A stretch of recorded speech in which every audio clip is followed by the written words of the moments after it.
Alright, on today's adventure we are going to be using Blender and Illustrator, and we're going to be taking a 2D image and turning it into a 3D model. Therefore you can print out the 3D model on a 3D printer. Alright, so this kind of bridges the gap between the graphic designers and the 3D nerd kids. I love it. So on we go. What we're going to do is go in and find a logo, and I used the bat symbol because it's going to look cool on YouTube. Everybody's going to be like, whoa, what's that, what's he going to do with that? And all I did was I went on the internet, type in Batman, go to images, find a Batman symbol that is 2-color, okay, or 3 colors, fine too. It works for multiple colors, but let's just keep it simple first, and then we can go into complexities later. This one right here, good. Let's grab it. I'm going to copy that image, and I'm going to open Adobe Illustrator and go File, New. Okay. And then Edit, Paste. Okay. Batman symbol is going to be really big. I'm just going to hold Shift and get it down to the work area. It's going to be in vectors anyway, so it doesn't really matter. I'm just trying to keep it smaller so it processes it faster. Let me turn down that audio just a skosh here. There we go. Now what we're going to do is click on it, and if you don't see the live trace button, remember, just click on it with the black arrow, and you'll find it. And drop this down to 6-color, and hit OK. Okay. Then proceed to drop it down to 2-color, and click anywhere. Alright, now we have our 2-color Batman symbol. Now we have a little bit of a failure right here. That's okay. We can fix that. See the little yellow strip? First expand it, then click, and then click back on it. Object ungroup. Again, click. Click on the black, and you should only highlight the black. See how there's blue dots all the way around the black and blue dots around this? I should be able to hit delete on the keyboard, and it'll get rid of those. I want to get rid of this little spot right here. And in this area, I want to get rid of the yellow. So I'm going to click on it and get rid of it by hitting delete. There's another little one right here, and get rid of that. So what I have here now is, if you go to outline, you'll see that there's these 2 little lines right here, these paths, okay? And there's several ways to get those out of the equation, and I want them out of the equation. Let's go preview. Here's the best way I've found, and I want to introduce a tool called the Blob Tool. This gives me an opportunity to do that. So if I click on the black, then go over to Blob, I can then click and drag and cover that over.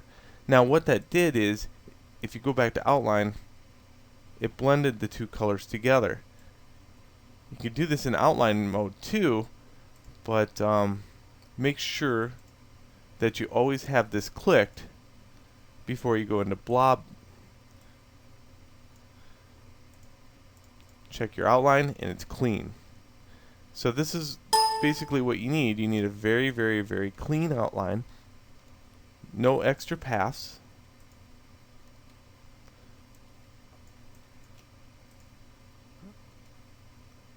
And if you see any extra paths, you have to just go in and fill those with the Blob Tool. Oops. Let's go back to preview mode. Click on that. Click on the Blob Tool. Once in a while you'll get something like this. Oh, no, it didn't hurt it. Good. I was going to show you how to rasterize, but maybe I'll do that in one of the other videos.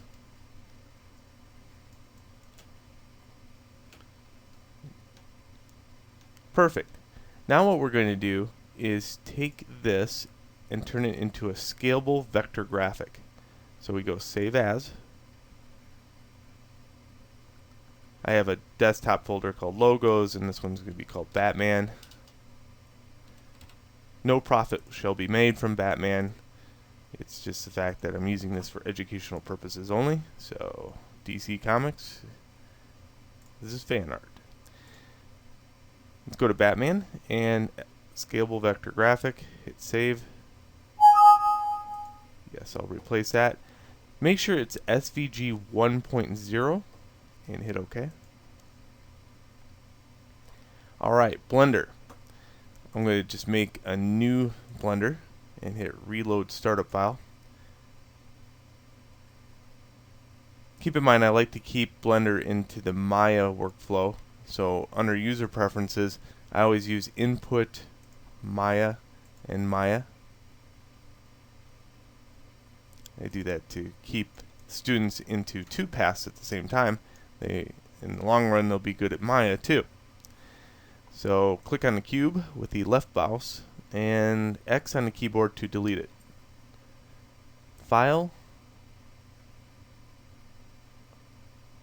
I think it's Import. Yep, Import Scalable Vector Graphic. Okay, let's go to Desktop where there's Logos, Batman SVG. Import that in, and there we go. Now I can move this by holding Shift. I can go Object, Transform, Origin to Geometry. And if I hit N on the keyboard, it'll give me these number systems, and I can go and put 0 in these. So I can do that with both of these. 0, 0, 0. So that should launch it into the middle of the world. And it doesn't matter if they're not stacked on top of each other just yet, because I got some repairing to do. So basically I need this without the hole in it. And to do that, it's much simpler to copy the outside edge. So hit Tab, and Tab gets you into editing mode. And let's hit Tab one more time and turn this into polygons. It's much simpler. Go to Object, Convert to Meshed Curve Metadata. Again, I'm in object mode. You can see that just below here. See how it's in object mode? So Object, Convert to Mesh to Curve Data. Okay, now if you hit Tab again, you'll get polygons. Sweet. Let's grab edges, hold Alt and Shift, and click on the very outside edge. Notice that if you hold Alt and right mouse, you can zoom in and out. Okay? Alt, right mouse.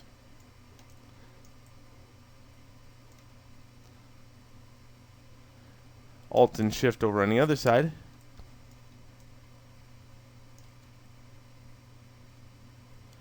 And Shift D to duplicate that. Okay. Good, now I have the outside edge. That's what I really need. It's highlighted. And if it becomes unhighlighted, just remember Shift and Alt highlights it in edge mode. Alright, here's another keyboard shortcut. Control E is to extrude. So I can push that down.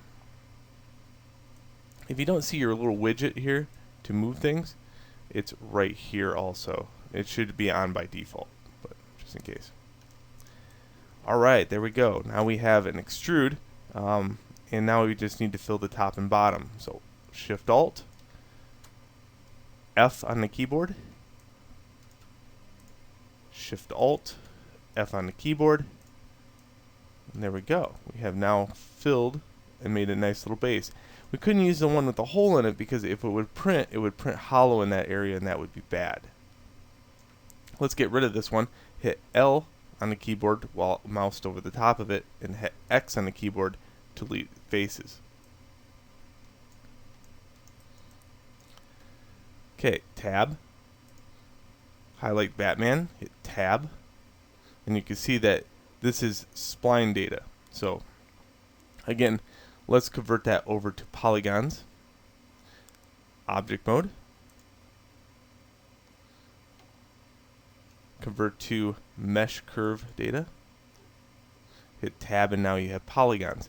For this one, all I do is have to hit Control E to extrude and pull up with the blue arrow, and I can make this thicker. So now we got this one and this one. I can bring this one down. Perfect. Let's make it a little thicker. Hit R. Okay, now what we have to do is hold Shift, grab both of these, and object join them together.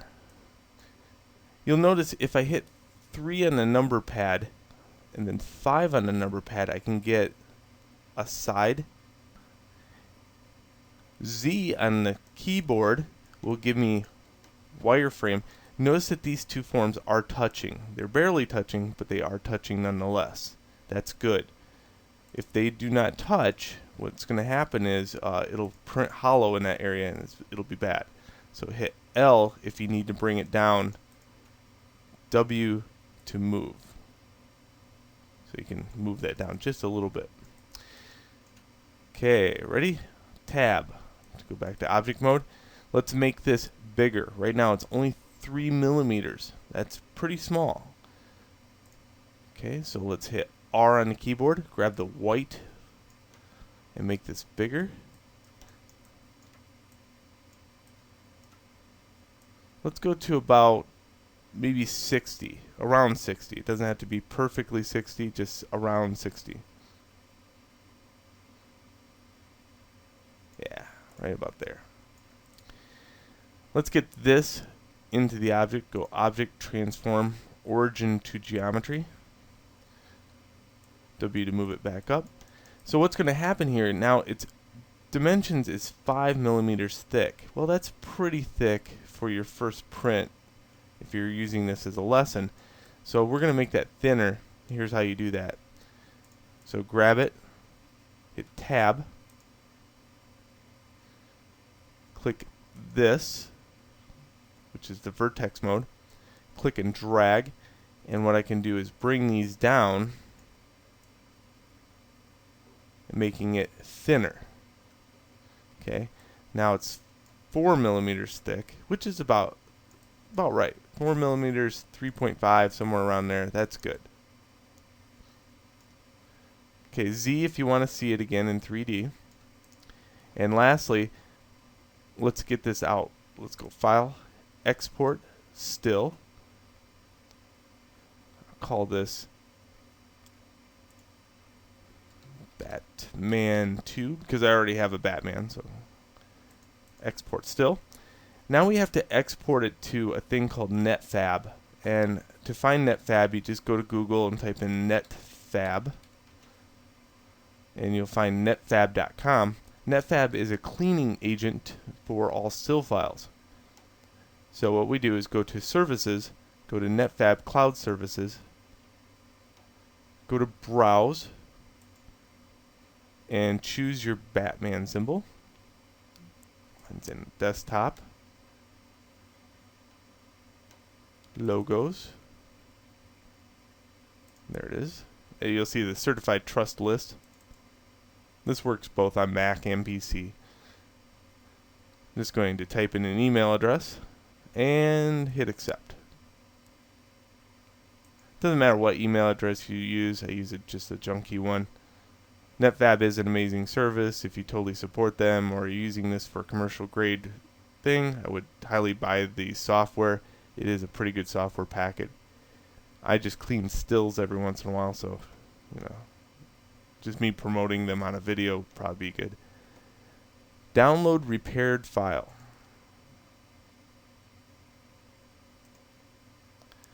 Hit save. And I'm going to save that right over the top of what I had, so Batman 2. Alright, so you have successfully made a still file. You would have to slice it and everything else, but that's another video down the road. And that's how you'd make a 2D image into a 3D object. Pretty cool, right? So that works for Batman symbols, your school logo, anything you could possibly think of. And if you think about it, you can also do this in 4-color, 3-color. All you do is have to make different depths for every color. Alright, I hope you enjoyed the video, and have a good one.